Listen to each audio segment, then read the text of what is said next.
Hi, this is Steve Hargadon, and welcome to the Learning 2.0 conference. This is our final day of 5 days.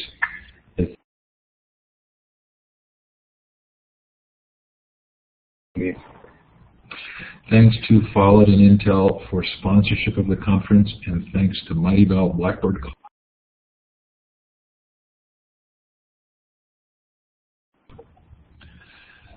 Sugata, I have been reading your Kindle book. I think it's called a Kindle Short, Kindle Single. Yes. Beyond the Hole in the Wall, Discover the Power of Self-Organized Learning.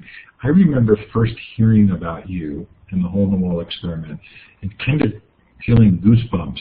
And I will tell you that reading this Beyond the Hole in the Wall book has just been a fabulous experience for me. I think there are many of us who feel that this connection to you vicariously for the work that you're doing. We want to thank you for that. So I'm going to let you go ahead and start, and when you need me, just call on me. Okay. Welcome, everybody. I can see you only as a list of names, and I noticed with some surprise that some of you are well. It's pretty late in the night for you, so thank you very much for staying up. I'm going to I'm going to take you through a whole set of things that I've found in the last I guess about maybe almost 20 years of looking at how children learn. And you might then think that, okay, so you're looking at this process called learning in children, and you're looking at it for 20 years, so you end up finding out what it's all about. But that's not how it works. Because in those 20 years, how children learn has also changed. So, the thing that you're studying is also continuously changing. So at some stage I realized that there isn't one answer to how children learn. It's a continuously variable answer. What you have to then look at is in what direction is that variation, and kind of run with it. And when I say we, I mean people who are interested in children's learning. We ourselves need to continuously re-examine our practice and move along with it. So even what I'm going to tell you today about the most recent of these findings could very well change tomorrow. Well, but let's start with our story. In order to look at what might happen to learning in the future, I guess it's not a bad idea to look at where did schooling come from. And if you look at the history of schooling, you find that it's actually very old. It started, I don't know, maybe 5,000 or 6,000 years ago. It's not older than that. And but there are very little written documentation about how those schools were run. The most recent historical evidence comes to us from Greece, from around 500 BC or so, where we hear about Plato's Academy. But the most detailed accounts of schooling and what should happen in school and how it should be done comes to us from the last of the biggest empires on this planet, the British Empire. Now, if you look at the picture of the British Empire and imagine that that whole area is to be governed from that tiny little, island in the center, it becomes quite obvious that the administrative problems must have been absolutely humongous. I mean, you would suddenly have a requirement for 200 soldiers in one part of the world, a governor in another part of the world, a whole lot of clerks in another part of the world, and so on. You need a reliable system which can produce and meet these demands of manpower. The Victorians were good engineers, so they invented a system. It's a system that was so well engineered that it lasts until today. And many of us listening to all this are indeed products of that system. However, we must realize that the Victorian system was producing learners or preparing learners for a requirement. That requirement was essentially for identical people. Now, the Victorians, good engineers that they were, designed this system well, and they managed to produce, well, pretty much identical people. Everybody got 50 out of 100 in everything.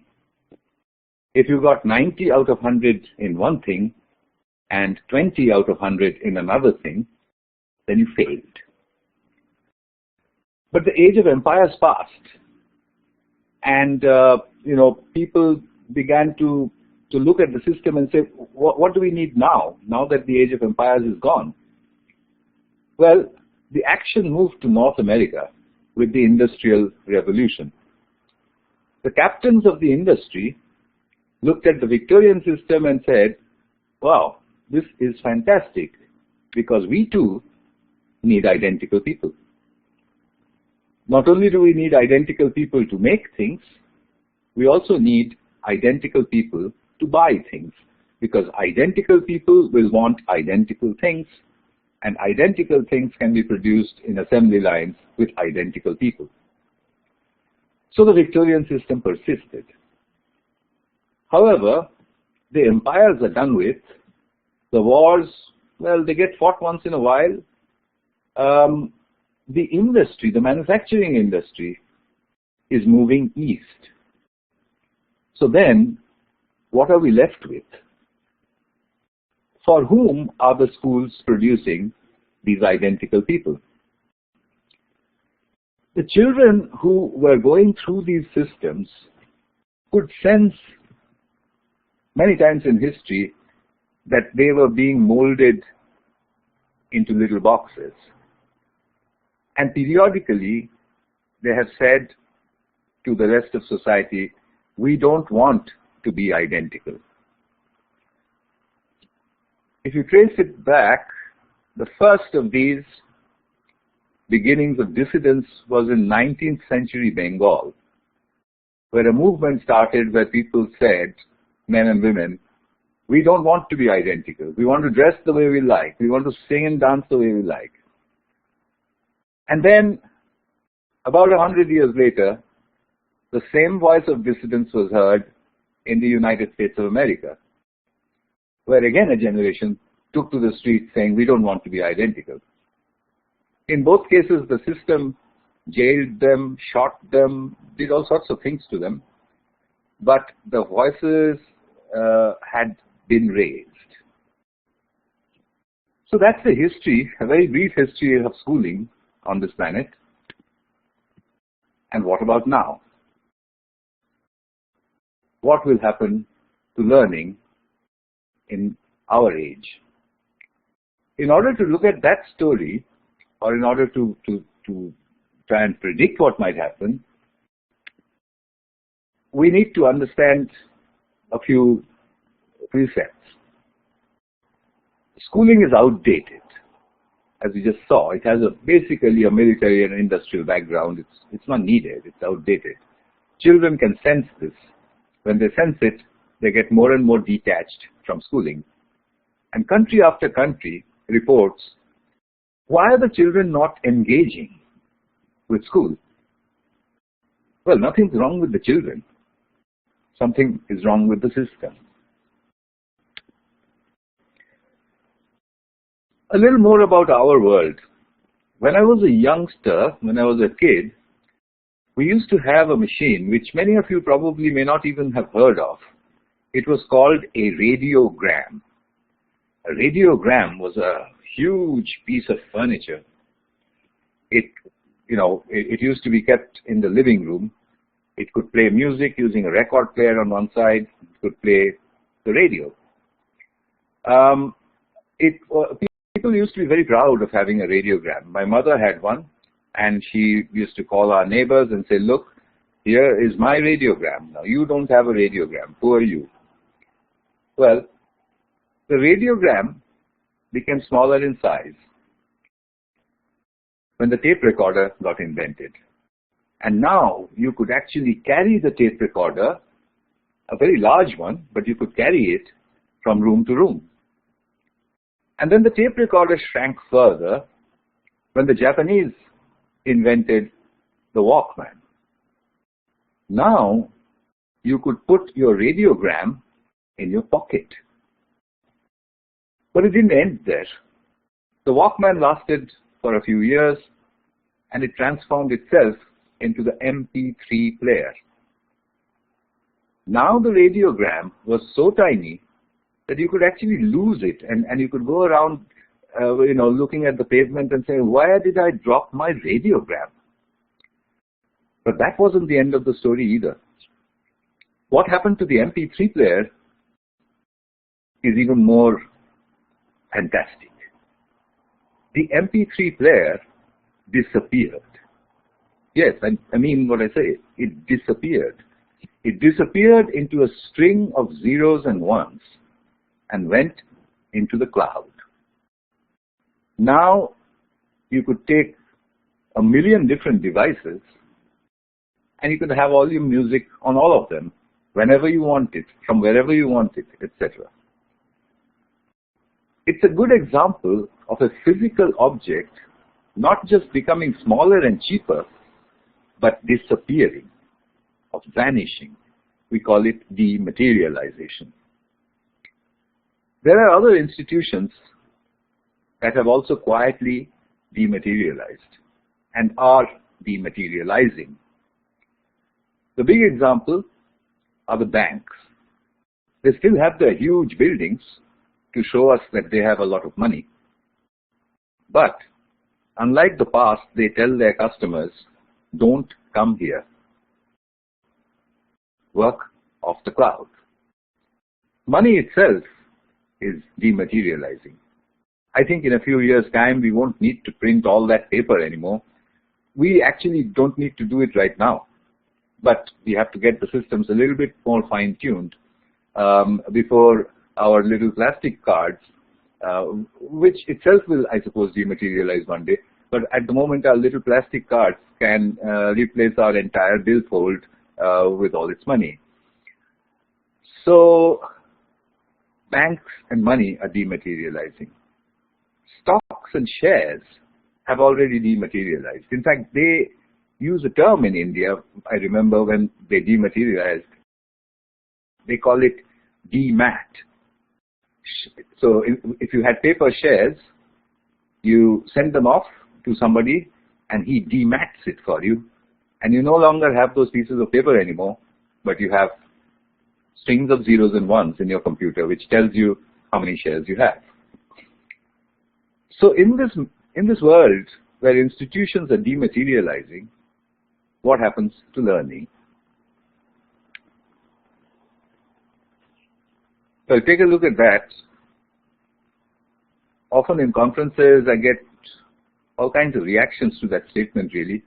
Unfortunately, here I can't see you, and I can't actually hear you either, unless you raise a hand, of course. But with broadband access, imagine that in these glasses, I had a way by which I could overlay a web page. How do you know that I am Sugata and I am talking to you out of my brain? How do you know I am not somebody else who has photoshopped my page, my face, and is reading off a web page? How would you catch me? Well, you would say, during Q&A, we'll catch you. But can you really? Imagine a situation where I'm pretending to be an accountant. And I open a little shop and I say, this is an accountant's shop. And actually, I've never been to college and I've never learned accounting. So somebody comes in there and says, I have a problem with my balance sheet. And I stare down and my fingers move just a little bit. And about 30 seconds later, I say, a balance sheet. Yes, I think I can sort that out for you. Can you leave your current balance sheet with me and come back tomorrow? So you leave your current balance sheet with me and you go away. I get onto Google. I get onto, news groups. I get on live chat with accountants. I do emailing. I go into Ask Jeeves and I do all sorts of things. By tomorrow, I have a average sort of answer to your question. So you go away and say, this fellow, he's not really a great accountant, but he's all right. But is that really pretense? Because on the first day when you said, I have a problem with my balance sheet, I was Googling balance sheet to find out what that is. On the second day, I don't need to do that because now I know what that is. So a month of pretending to be an accountant, and then people start to say, that fellow, well, he's a mediocre kind of accountant, but he gets the job done. I continue pretending for a year. I get away with it for the second year. In the third year, people say, that guy Mitra, he's a bloody good accountant. So, could it be that by pretending to be educated using Google, you would become what you pretend? If that is so, we have a completely different take on learning. But let's look at another side of the story. There are children in many disadvantaged places in the world, and most of them don't have good teachers. I'll give you a couple of examples. As you go further away from New Delhi, India, into rural India, avoiding all the built-up places, the small cities and so on, if you take measurements of English, math and science, which is what I did in 2007, you find you get a curve like this, a steady downward decline. But all the schools are identical. They have the same amount of money. They have the same number of teachers, similar students. So what explains why the quality of schooling keeps going down? Well, the answer is that teachers, as they get further and further away from Delhi, want to migrate towards Delhi. Why? Because the standard of living is better. Teachers are human beings. They want good standards of health, of safety, of entertainment. And the teacher who is 100 kilometers away from Delhi says, it's really too long to go to Delhi all the time. By the time you get to a point where the teacher is 250 kilometers away from Delhi, she says to you, anywhere but here. What do we do about that? So what happens is that teachers in remote areas try to migrate towards a better standard of living. Who succeeds? The best ones, leaving the poorer teachers behind. And that seemed to be what the explanation for this curve was. When I went to the UK in 2006, I thought I would not see this problem because the UK is a developed economy. The difference between rural and urban is very, very little. Sometimes the quality of life in rural Britain is better than in urban Britain. So I thought, well, I won't find this problem of teachers trying to migrate. So I looked at the GCSE results. GCSE is the school final examinations, the General Certificate of Secondary Education. And I noticed that it wasn't uniform at all. Some schools were very good and some were very bad. What explains this in a developed country like Britain? I looked for a correlation and very quickly found one. In England, there is a system called council housing. Council housing is subsidized housing for poor people. People with disabilities, people with alcoholism, people who don't have jobs, that kind of thing. There are some places where you have lots of council houses and some places where you have few. So you can work out a density of council housing. If you plot the density of council housing against the GCSE results, you get the same downward graph as I had got in India. And if you were to go to these high council housing density areas, you would notice the streets are dirty, there's graffiti on the wall, there's trash on the ground. And if you talk to the primary school teachers, they would, like their Indian counterparts, say, you know, this place is really not very safe. I love the children, but I wish I could go and live in a safer place. Teacher migration causes the same problem there again. So it's an ironic problem. Children in disadvantaged areas are the ones who need good teachers the most, and they're the ones who never get it. How do we solve that problem? Well, I faced this problem way back 13 years ago in New Delhi, where I was teaching people. Basically, I was making courses for people to become software engineers. And these were expensive courses attended by rich people's children. Just outside our offices was a large, sprawling urban slum with lots of children. And I used to think to myself, how do I know that these children won't make as good a software developer as anybody else? So I decided to try an experiment. No teacher would go into a slum, so what I decided to do was to give the children a computer. Now, you can't just leave a computer, on the street in a slum. So I built myself a do-it-yourself ATM machine, like a bank, about 3 feet off the ground. And I turned it on and left it there. And what you see on your screen is a picture of the first day at what the press called the hole in the wall. 8 hours later, my colleagues came and said, those children, they're browsing. So I said, what? But that's not, how can that be possible? I mean, they don't go to school, they barely go to school, they don't learn any English. So how could they be browsing? And everybody said, one of your students must have been passing by and showed them how to use the mouse. I said, yeah, that's possible.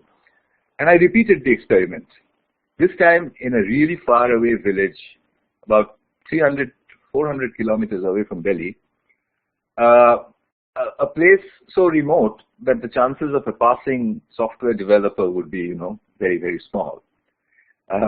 So I did a similar experiment there. And when I went back there 3 months later, I found children playing games on the computer. And when they saw me, they said, oh, we need a faster processor and we need a better mouse. And I said, wow, how did you know all that? And they said to me, you left us a machine which works only in English, so we taught ourselves English in order to use it. I was astonished. This was the first time that the word taught ourselves kind of stuck in my mind. I repeated the experiment many, many times, and over a period of about 5 years, discovered that groups of children can teach themselves to use computers and the internet in about 9 months. Just by, well, you could call it trial and error. I would call it self-organized learning. So these were the conclusions of the early 2000s, 2002, 2003, that groups of children can learn to operate computers and use the internet by themselves. In the process, teaching themselves a little English as well. So I naturally got curious about what else they could teach themselves. And I started experimenting with other subjects. I experimented with physics, I experimented with pronunciation, I experimented with English, with algebra. My colleagues started experimenting, and there is a whole body of published work now, which you'll find on my website, which says that groups of children seem to be able to do all of these things using the internet by themselves, provided you let them work in groups. So what's this about groups? It looked as though groups of children using the internet can achieve educational objectives on their own. When I came to England and said this, people said, well, but how far can it go? I mean, are you talking about simple objectives? Are you talking about everything? How far will it go? I didn't have an answer to this question, so I designed an experiment to answer it. It was an experiment designed to fail. Can Tamil-speaking children from a village in India teach themselves the biotechnology of DNA replication in English from a street-side computer on their own? Of course not. So off I went. I looked for a village. I found a village called Kuppam in the southern part of India, a village where I had groups of about 10, 12-year-olds, all Tamil speaking. They had no clue about biotechnology, obviously. They knew nothing about genetics. Nobody in the village did. None of the teachers did. I had given them two roadside computers to play with, and they were pretty good at playing games on those computers. Into those computers, I downloaded material on biotechnology, and I said to them, well, try this. It's not really easy. It's all in English, and it's complicated stuff, but it's very interesting. The children said, how will we understand this? This is terrible. I mean, it's full of chemistry. It's full of all sorts of things. And I said, well, I don't know. I don't know how you'll understand it. And anyway, I'm going away. So I left them for 2 months. And when I came back after 2 months, the children said, we've understood nothing. So I said, well, how long did it take before you thought you can't understand this? And they said, no, we look at it every single day. So I said, you mean you don't understand what you're looking at, but you look at it every day. What for? And they said, well, one of them raised their hand and said, apart from the fact that improper replication of the DNA molecule causes genetic disease, we have understood nothing else. So that was my introduction to a completely different world. I had pre-tested the children before we started the experiment, and they'd got a statistical 0. When I tested them again after 2 months, I saw an educational impossibility. 0 to 30% in 2 months on their own, in English, on a roadside computer, the biotechnology of DNA replication. But then, I still couldn't go back to England with these results because 30% in the Victorian system is a fail. How do I get them to get another 20 marks in that village? Where will I get a teacher from? Well, I couldn't get a teacher. What I could get was a girl who was very friendly with the kids. She was 20 years old, an accountant with a local NGO. I asked her to help me. And she said, I can't help you because I don't know biotechnology. And I don't know anything about computers. I don't know what these children are doing on that computer. And I said, no, use the method of the grandmother. So she said, what's that? I said, stand behind them. Whenever they do anything at all, just say, wow, that's fantastic. How did you do that? My goodness, when I was your age, I could have never done anything like that. She played that role for 2 more months. The scores in Kuppam jumped to 50%, same as the scores of a rich private school in Delhi with a trained biotechnology teacher. That school was my control. The children of Kuppam had caught up. I realized when I looked at this graph that there was a way to level the playing field. So I went back to England and I started looking for grandmothers. I put out requests in newspapers saying, if you are a British grandmother, if you have broadband and a web camera, can you give me 1 hour of your time per week for free? I got 200. You know, I know more British grandmothers than anyone else in the universe. But they're not actually all grandmothers. There are men and women, there are young men, young women, and so on. But in my university, they are very fondly called the granny cloud. The granny cloud sits on the internet, and whenever there is a school in trouble, we beam a gran using Skype, and she appears life-size inside their classroom, and she takes charge.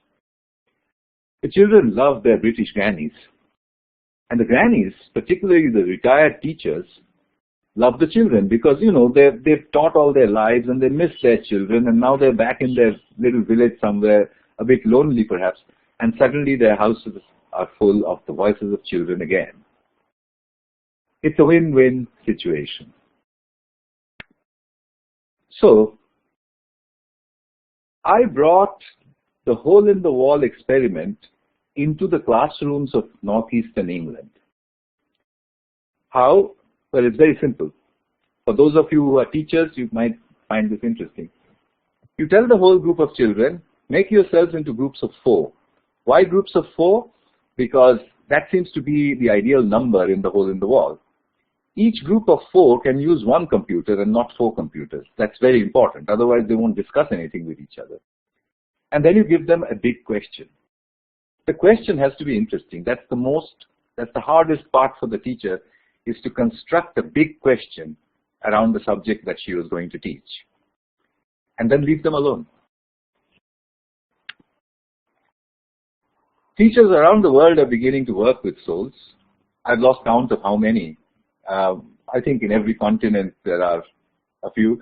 What is lovely is that they don't follow exactly my instructions. They adapt the whole methodology of researching individually, of researching in groups, and they adapt that to their teaching practice. Well, so what do I say about learning now? Well, I don't know if you're going to agree with me, but I think groups of children can learn anything by themselves, provided they can do 3 things. Provided they can search, read, understand, and believe. I think we've run across a self-organizing system. There are many in nature. You know, galaxies, nebula, the stock market, our heartbeats, they're all self-organizing systems. Nobody makes them. They happen by themselves. Self-organizing systems also produce emergent behavior, the appearance of things that you didn't think the system was capable of producing. I think what we are seeing in self-organized learning by children is self-organizing behavior. So this is how it works. 4 or more groups of children, they manage themselves using an elected police officer, 1 computer for each group, the granny cloud if you need it, discussion, movement, play, everything is allowed, and then you give them a big question. There are no rules of discipline because, remember, we don't want identical people anymore. So the new primary curriculum, reading comprehension, information search and retrieval, and a rational system of belief. When you've searched, when you've read, when you've understood, you must be able to put it all together into your head and say, this is what I believe. It leaves us with a lot of questions that need to be answered. How do you examine a connected learner? What happens when a learner comes into an examination hall and he can access the internet using a device that you can't detect? It will change examinations forever. What does qualification mean? If I can pretend to be an accountant and become one in 2 years, what does that qualification mean anymore? What is curriculum anyway? Is arithmetic obsolete? Is it necessary to be able to recite tables of numbers? Is the absence of a teacher a pedagogical tool? I seem to think so. Can cheating improve learning? The act of cheating requires discrimination. Is that helpful? Is knowing obsolete? Do you really need to know anything? Because you can find it out at the point when you need to know it in a second. And finally, will institutions dematerialize like the banks have done? What will happen to the great big universities?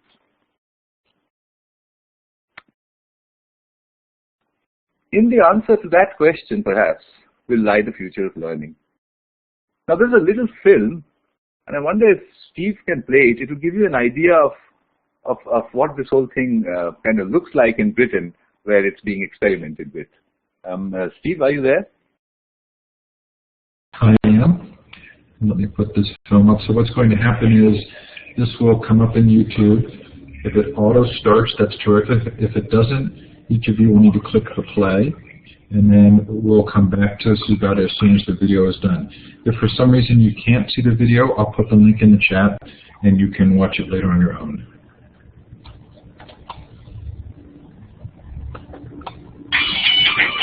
Val Almond and Debbie Mann are the vanguard of a revolutionary new approach.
Well, I guess that brings us back to the question I left you with, is knowing obsolete?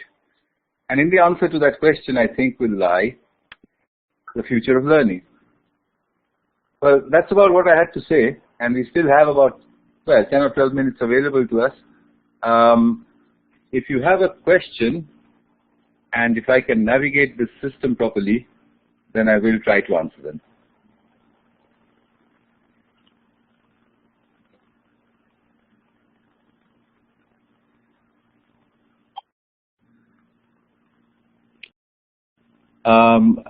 Let's see, Demetrius. I captured a couple of questions that were in the chat. Go ahead. Okay. Hi, thank you so much. This was really amazing. So what's the next step? Okay, you've tried this in the UK. Have you seen any interest from other schools or from the government? What's the future for this method? Well, yeah, the way it happened in England was that one school called me and said, go ahead and try something new. And I did the first of the SOLEs, the self-organized learning environments there. The teachers started talking amongst themselves. And they said, well, this is too good to be true. I mean, I wasn't doing anything. I was just sitting over there and it was all happening. So then another teacher tried and another teacher tried. And then I started getting calls from nearby schools. And then from all over the County Durham up in northeastern England. So it kind of spread like a groundswell. Then I started getting calls from the southern part of England. And then it spread through the whole country. I've lost count of how many teachers actually used it in what form. Then I started to get calls from conferences all around the world. And I kept insisting with the conferences that, okay, I'll give a lecture like I'm doing just now. But will you take me to a school so that I can show you how it's done? And they started doing that. So from, Chile, Uruguay, Argentina, Mexico, United States, Italy, Australia, China, everywhere, teachers started picking it up. And I'm quite happy that they adapted to their own styles. So a quick answer to your question, where do you go from here? I think the easiest way to spread this is not top downwards, but bottom upwards. If you can start the groundswell, I can assure you that the children will love it. They'll talk to their parents. The teachers will talk amongst themselves, and it tends to just grow by itself. So Jackie Gerstein wanted to know, if there was one thing you could do to change the education system in the U.S., what would you do? Well, it's a short question, but it has a longish answer. First of all, teachers sometimes say, oh, so are you trying to say we are not required? This is absolutely untrue. Teachers are the only defense the children have against the system. As long as that system doesn't change, the teachers have to stand between the children and the system, helping them to cope with the system. But then, there is something more that teachers can do. So if you say, what is the one thing that would change U.S. education? But I've been going to several schools here, and the children are terrific. The last time I did a SOLE was in Kansas City, Kansas, in an inner city school, and I gave them a particularly hard question. The question was, what is the purpose of theater? Can you imagine? These are 9-year-olds. That was a really hard question. And they gave absolutely fantastic answer. I'll just tell you one answer. One little girl came up and said, theater creates its own meaning. Now, how much better can you go? So I'm not saying that you should do this every single day, but maybe once a week, you take a curricular topic and do a self-organized learning session. Don't ask the administration. Just take the school principal into confidence, and all I'm asking is for 1 hour a week. You'll see the change almost immediately. And I'm hoping, with all my fingers and toes crossed, that as teachers do this all over the world, the system, the examiners, the school inspectors will one day say, well, let's just integrate it into the system. And it's not as far away as you think, because we either have an option for the system to break, and it is indeed at its breaking point, or we can do something about it. So, simple answer to your question, if you are dealing with children, tell them my story and tell them that let's test it out. Here are a couple of computers, not one computer per head, and here is a big question. Tell me the answer. We've given the microphone to Jay Comfort. Go ahead. Yes. Hi, Jay. This is Judith Comfort in Vancouver, Canada. We are a multicultural society, and we are very aware of our colonial roots, and we're also quite paranoid about our American influences on our education system. We still have a great sense of public good. The question I have is about your use of the English grannies to serve the poor masses of Indian children. That would be politically incorrect in our country. My question is, why are you not using the best resources you have in India? And why are you not concerned about the appropriation of British culture to India? And what are you doing to protect your own culture? Yeah, well, I mean, again, a question which is important, and I've heard it said many times. Well, firstly, why is the Granny Cloud mostly English? Well, because I started it in England, as simple as that. So, there is no particular reason. At this point in time, it contains retired teachers from the United States, from Canada, from Great Britain, of course, from the Middle East, and from India. Indian grannies do just as good a job. But having said that, what I've noticed is that if the granny is considered exotic in some way, it seems to hold the children's attention, particularly the 9 and 10-year-olds. So 9 and 10-year-old poor slum children in India find it very interesting to talk to a real British granny. But that may be because of their colonial past or whatever it is, but they like it. On the other hand, English children would certainly not like a British granny from across the road. They would love to see a sari-clad Indian granny, and I've tried that as well. So yes, it can. As far as culture goes, well, I'm increasingly a bit disenchanted with this whole idea of our culture is being threatened by God knows what, and that we should continue to, make fire by rubbing sticks of wood together or whatever. I think it's time we got rid of all that. There was a question in the chat. Do you know if this system works with older children and adults that are afraid of computers?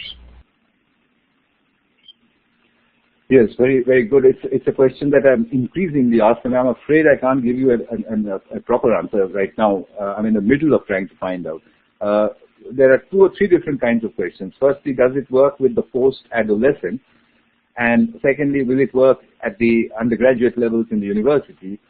Thirdly, will it work with adult learning in the work situation and so on? The answer is yes, it does, but to different extents and in different ways. Children who are used to this method, by the time they become adolescents, they're extremely good at it, and there's absolutely no problem. But if you suddenly walk into a classroom full of 17-year-olds and try to do this, they're going to turn around and say, but why don't you just teach us instead of doing all this? That's because they've been conditioned into thinking that the only way to learn is where a teacher stands at the head of the class and lectures. Whereas children who do self-organized learning environments, they have, one of the little girls once told me, whatever Mrs. So-and-so did for 1 hour, I could have done that on Google in 5 minutes. Now, she may not be entirely right, but the point is that when children have that perception, and if we don't address it, they're not likely to engage with schooling. When it comes to adults, it's a different thing altogether. Adults, if they're strangers, if you group adults together and ask them to find the answer to anything, we'll just clam up and say, I'm not tech savvy. It's an expression of insecurity, and it's a problem with the male or the human ego. I'm trying to find out different ways of getting around that. But the easiest way is that if the 4 or 5 adults who are working together happen to be great friends or happen to be close colleagues, then you don't have a problem. Then nobody is worried about, being foolish. So then the method does work. So Mac, we've given you microphone privileges. Go ahead and turn your mic on if you'd like to ask a question. You click on the talk button, Mac. It's at the top left of your screen.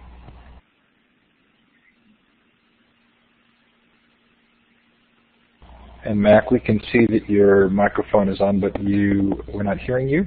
So turn your mic off, go up to the microphone with a star, and you can do the audio setup wizard to configure your mic and come back.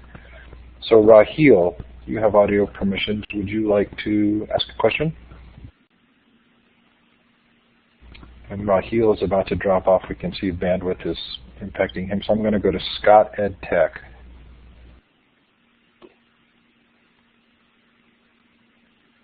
Scott, are you there? Go ahead and yes, I'm there. Talk button. I'm there. I see Scott raising his hand. Scott Ed Tech, if you want to take the microphone, you click on the talk button at the top left. Oh, no mic. hard to ask a question without a microphone. Okay, we're going to Valerie. Valerie, you have microphone privileges. Click on the talk button at the top left. Great. Can you hear me? Yes, I can, Valerie. Thank you. Dr. Mitra, one thing that I'm questioning or thinking about a lot since I first saw one of your videos is that third element of how students learn what to believe.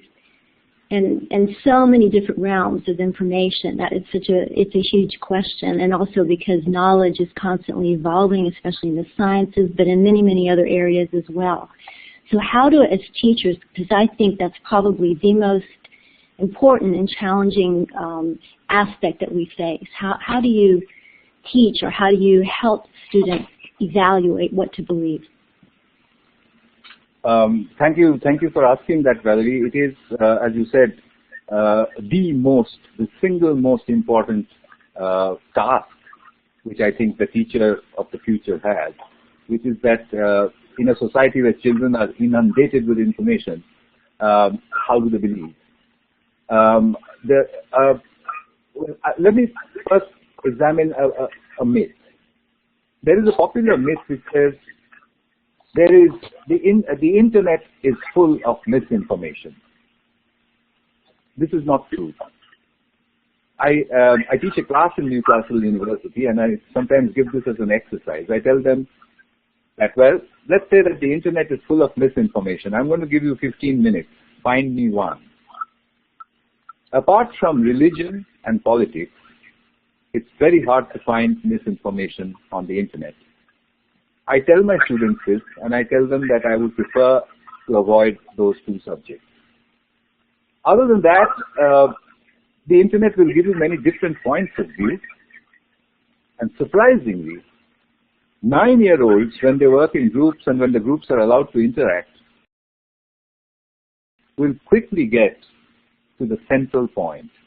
They never miss a beat. Sometimes they go a little ways off. As a teacher, you must continue to stand back, because this is the hardest part in my method, is for the teacher to stand back and not interfere, because they will self-correct. And that process of self-correction is perhaps at the heart of learning.